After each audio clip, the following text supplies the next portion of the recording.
आज ना लेकीला जरा लवकरच शाळेत सोडलं होतं, कारण की मला मंदिरात जायचं होतं.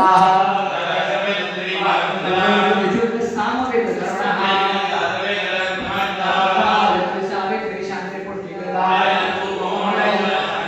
पारायणाला बसायचं होतं, पण खूप जास्त टाईम लागणार होता म्हणून मी काही बसले नाही. म्हणजे श्राव्याला शाळेतून आणायला घरी कोण नव्हतं, त्याच्यामुळे मला बसता आलं नसतं. म्हणून मी काही बसले नाही पारायणाला.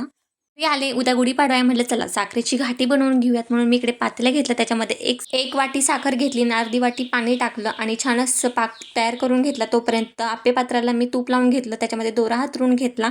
पाक तयार करायला ठेवला होता. त्याच्यामध्ये थोडेसे 1 ते 2 थेंब एसेन्स टाकला होता आणि थोडासा खाण्याचा कलर टाकला होता, कारण की कलरची घाटी बनवायची होती त्याच्यासाठी.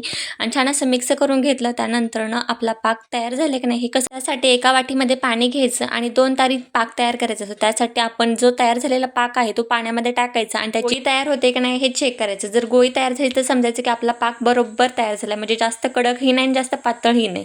त्याच्यानंतर आप्पे पात्राला आपण तूप लावून घेतलं होतं, दोरा हातरलं होतं, त्याच्यामध्ये थोडं थोडं करून तो पाक वतून घ्यायचा. ते 20 मिनिटातच आपली घाटी छान अशी तयार होते. इकडे मी चेक करत होते की पाक कसा झालाय तो. माझ्या लक्षात आलं की आपण 6च घाट्या बनवल्यात, आपल्या घाटी तर 7 लागतात. तर मी पाक तयार केला आणि घाटी तयार केली. होता आजचा व्हिडिओ.